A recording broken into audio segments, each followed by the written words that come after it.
Olá, meu povo. Sou o professor Isaías, estou aqui mais uma vez para trabalhar com a filosofia e hoje nós vamos tratar de um assunto que só o título é quase uma redação. Então, a relação dos jovens com a produção e o consumo e os impactos socioambientais. Então, isso aqui é de vital importância, mas eu quero alertar desde já que nós estamos falando sobre a juventude e para a juventude, mas nem tudo que eu vou falar aqui está relacionado só com a juventude. Então, muitas coisas que eu vou falar nessa aula, eu que já sou idoso, com mais de 65 anos, também pratico. Ou seja, coisas boas e coisas ruins relacionadas à questão ambiental. Então, eu quero fazer esse alerta, porque de repente pode aparecer aquele conflito, mas é só o jovem que vai se comportar ou que está se comportando dessa maneira?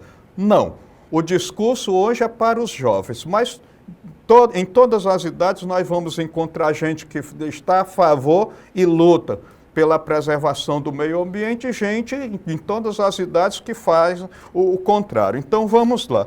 Então, iniciando a nossa conversa, a relação dos jovens com a produção e o consumo é diversificada, ela é complexa e moldada por fatores como a busca por identidade, a influência digital e a crescente consciência ambiental, felizmente, não é? Ao mesmo tempo, o consumo excessivo gera impactos socioambientais significativos, embora uma parcela crescente da juventude expresse interesse e ativismo por pautas sustentáveis. Então, felizmente, nós temos uma situação ruim, mas pouco a pouco, principalmente no meio da juventude, a consciência pela questão ambiental ela está acontecendo. Felizmente. Agora, a gente precisa ser seguido, a juventude precisa ser seguida por outros atores sociais. Então não pode ficar uma coisa, um protagonismo só da juventude, né? Bom, então, na continuação, nós vamos falar produção e consumo, a busca por identidade. Bom, pelo menos isso aqui está bem direcionado ao jovem mesmo. Então, para muitos jovens, o consumo vai além da mera necessidade, servindo como uma ferramenta para a construção de sua identidade social e para o pertencimento a grupos sociais. Então, o jovem ele busca muito pertencer ao grupo social pela maneira como ele se relaciona com a questão do consumo. Bom, influência da mídia e das redes sociais. A exposição constante a influenciadores e campanhas de marketing direcionadas alimenta a busca por produtos e estilos de vida idealizados. As plataformas digitais, principalmente, reforçam tendências e aceleram o ciclo de consumo.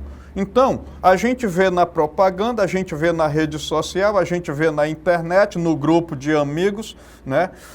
E a gente acaba, de certo modo, assumindo o espírito da coisa e acaba consumindo aquilo que não é necessário.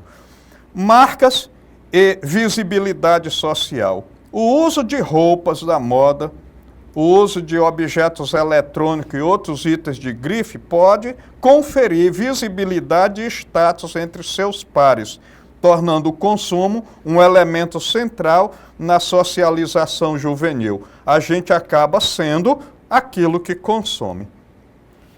Vulnerabilidade e pressão social. A pressão para ser aceito, pode levar a um consumismo excessivo e, em casos extremos, a comportamentos ilícitos para adquirir bens desejados, como mostra alguns estudos já feitos sobre os jovens infratores. Então, muitas vezes, a pessoa acaba roubando, acaba cometendo delitos para adquirir aqueles produtos que acham que vai elevar a sua exaltação no grupo ao qual ele pertence. Muito bem. Então agora, vamos dizer o seguinte. os impactos socioambientais são causados por esse consumo. Aí nós temos uma imagem que chama a atenção, é chocante, porque o pai coloca a mão nas costas do filho e diz: meu filho, um dia tudo isso será seu. E eu digo, será que essas coisas já não são nossas? Então não é no futuro, então a coisa já está acontecendo no aqui e agora. Então as escolhas de consumo da juventude contribuem para uma série de consequências negativas no meio ambiente e na sociedade como um todo, impulsionadas por um modelo de produção e descarte que é cada vez mais acelerado. Degradação ambiental. O consumismo exagerado exige a extração excessiva de recursos da natureza, como água, energia, matérias-primas em geral, além de gerar um volume massivo de resíduos, lixo, que poluem solo, ar e água. Ah, professor, mas eu só posso devolver à natureza aquilo que eu retiro. Eu não posso devolver mais do que aquilo que eu retiro da natureza. É verdade. Agora, de que forma você devolve e em qual local você devolve? Porque não adianta eu tirar um peixe do rio e devolver ele no deserto, que ele não vai sobreviver. Então, se eu tirar do rio, eu tenho que colocar em outra água. Então, aquilo que eu retiro da natureza e devolvo à natureza, é importante que a gente possa fazer uma reflexão de para onde está devolvendo e de onde foi retirado, porque as coisas estando no seu devido lugar não causam tanto danos. O problema é quando a gente muda de lugar e quando a gente trabalha esses objetos para poder jogar na natureza. Muito bem. Então, no prosseguimento, nós vamos falar de impactos socioambientais do seguinte jeito.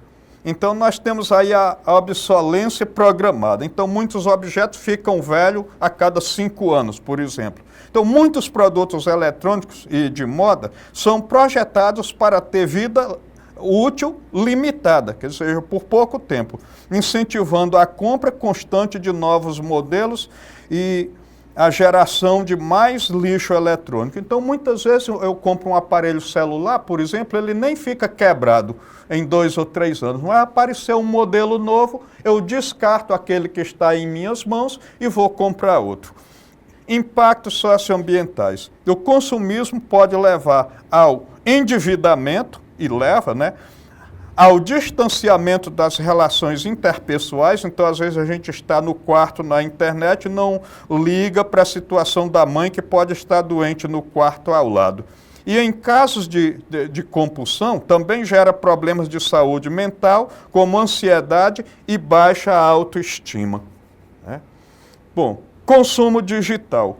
A própria infraestrutura digital, como servidores e centros de dados, consome grandes quantidades de energia, enquanto o descarte incorreto de dispositivos eletrônicos contribui para a poluição por resíduos tóxicos.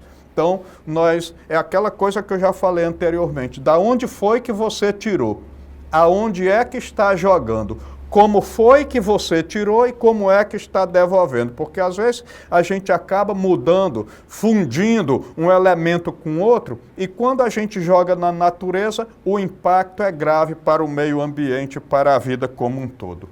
Bom, então agora, conscientização e ativismo juvenil, ainda bem que tem isso.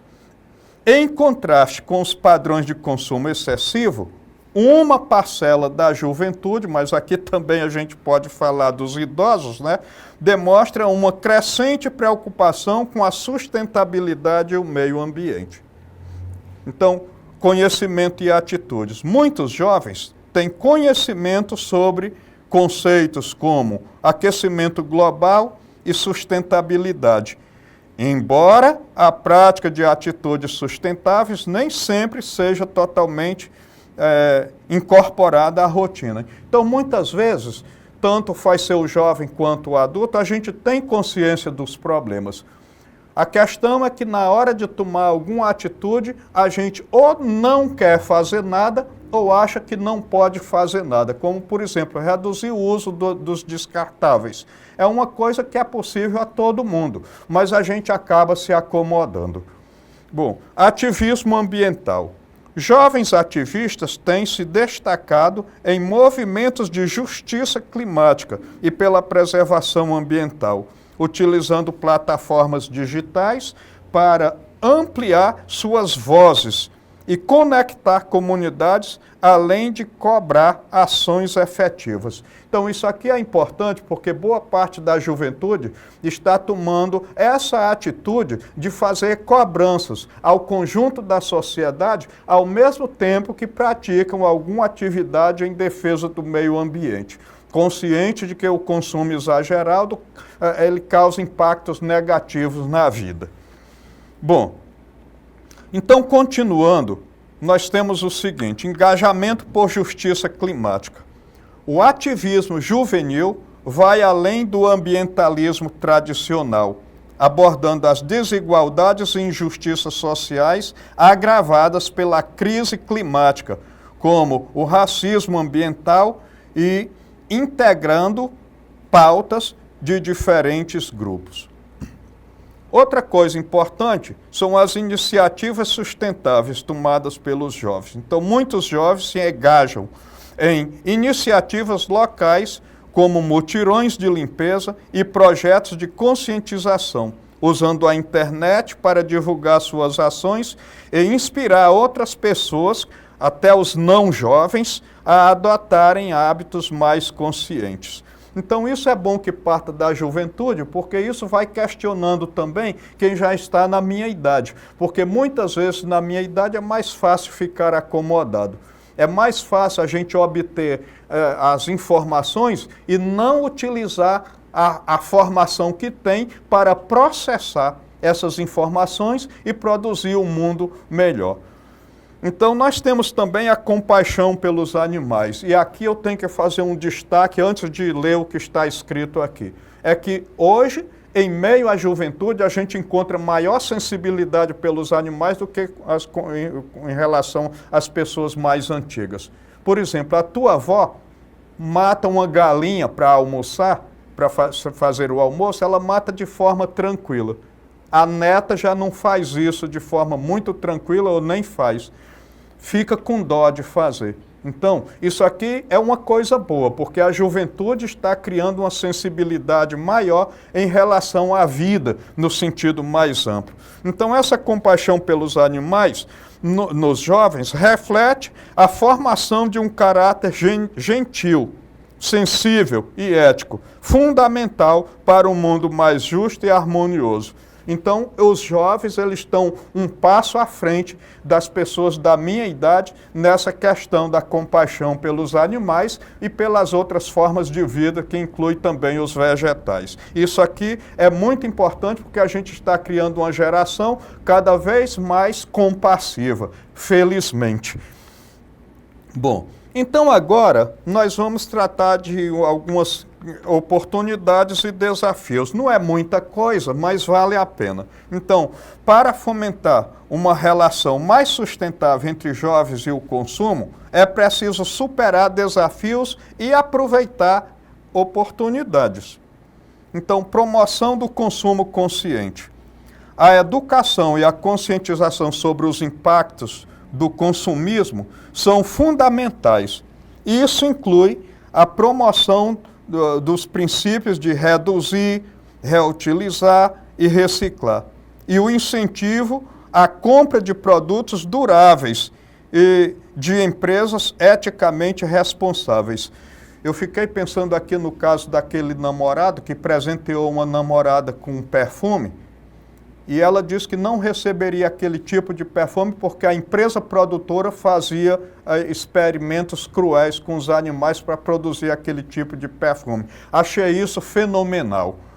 Bom, incentivo à economia circular. A transição de uma economia linear, extração de produtos descartáveis, etc., para uma circular, reutilização e reciclagem, por exemplo, então é uma solução eficaz para diminuir o volume de resíduos e, consequentemente, o impacto ao meio ambiente.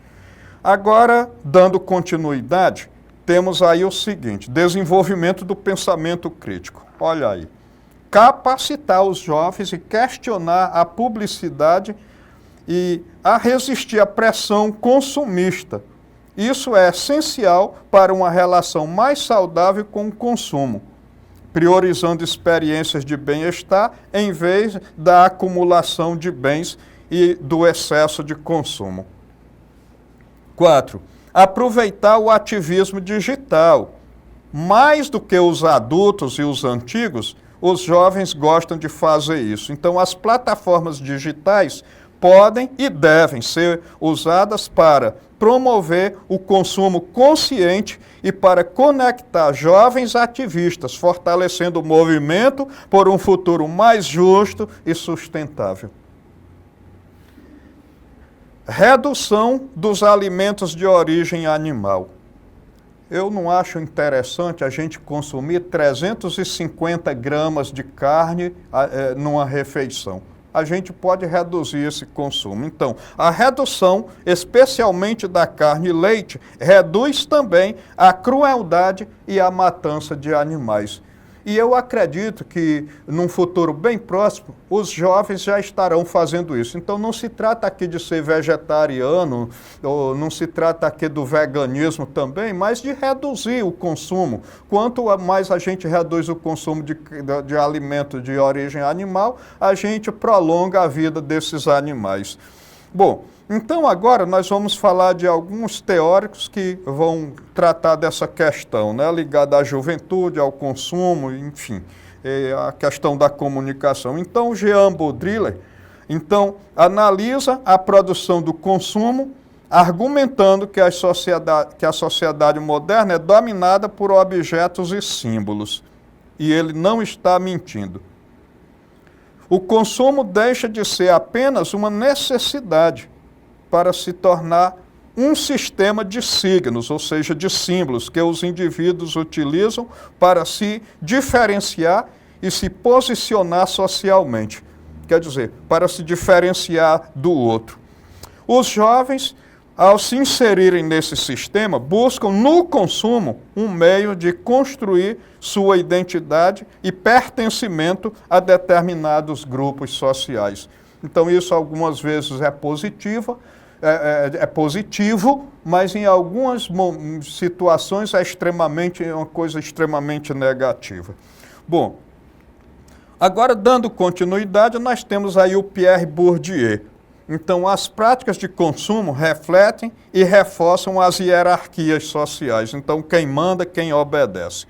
O consumo de certos bens culturais, marcas e estilos de vida é uma forma de reproduzir as distinções de classes. Então, por isso que muitas vezes uma classe pobre quer ostentar para parecer classe média ou classe rica. A busca por produtos da moda e de grife comum entre os jovens pode ser vista como uma tentativa de alcançar a visibilidade social e criar identidades dentro do grupo. Então, isso feito de forma excessiva não é bom. Então, agora, depois dessa reflexão tanto prolongada, vamos a uma atividade relacionada a esse conteúdo. A atividade é a seguinte: embora a influência do consumo seja forte, muitos jovens demonstram crescente interesse por práticas mais sustentáveis e éticas. No entanto, a implementação dessas práticas nem sempre é total. Em relação ao consumo sustentável e à juventude, qual é a principal contradição observada no comportamento de jovens de acordo com estudos sobre o tema? Então vamos lá, letra A. A adesão completa ao minimalismo, mas a recusa em participar de movimentos de economia colaborativa. Então os jovens vivem recusando de participar de colaboração, de mutirão, de ajuda e tal, e eles estão reduzindo ao máximo a questão do consumo. É mais ou menos isso que está tratando aí da letra A. Letra B. O conhecimento sobre sustentabilidade e a valorização de empresas éticas, mas a prática limitada de ações que exigem maior esforço. Então, será que a gente conhece verdadeiramente empresas, né, que tem prática boa, que tem prática ruim? Então, as ações são sempre muito limitadas, a reflexão também, então é de se questionar. A letra C, a total dependência das redes sociais para validar suas escolhas, ignorando completamente os impactos ambientais da produção digital. Então, será que a gente só depende das redes sociais para isso? E a partir dessa dependência a gente ignora completamente os impactos que a gente causa? Será isso mesmo? Bom, letra D, a preferência por produtos locais e artesanais, mas a recusa em questionar a produção em massa e a obsolescência programada. E letra E, a adoção de hábitos de reciclagem, mas a rejeição de qualquer forma de ativismo ambiental. Então, qual é o verdadeiro problema para o jovem colocar em prática totalmente aí uma mentalidade que proteja o meio ambiente? Então, eu espero que você já tenha aí uma opinião formada e vamos à resposta. Olha aí. O conhecimento sobre sustentabilidade e valorização de empresas éticas, mas a prática limitada de ações que exigem maior esforço. Então, quer dizer, a gente até tem conhecimento das coisas, mas a gente acaba sendo negligente, aquela morosidade, às vezes aquela preguiça. Bom, então agora, para concluir, diremos o seguinte: as relações dos jovens com a produção e o consumo são complexas e multifacetadas. Tal relação envolve desde a construção de identidade até o ativismo com impactos socioambientais significativos. Boa parte da juventude tem consciência dos limites do consumismo em gerar felicidade, dos impactos negativos causados ao meio ambiente, mas se acomoda em praticar ações que exijam maior esforço. Isso aqui é o desafio. Embora façam parte de uma sociedade de consumo, muitos jovens demonstram preocupação com a sustentabilidade e buscam alternativas para um estilo de vida mais consciente e menos danoso. Então, isso é muito importante. Eu acredito que a reflexão feita até aqui tenha dado uma colaboração para a gente ter um maior entendimento sobre esse assunto. Eu agradeço muito aí a atenção de todos vocês e conto com a presença de todos na próxima aula. Muito obrigado e até lá.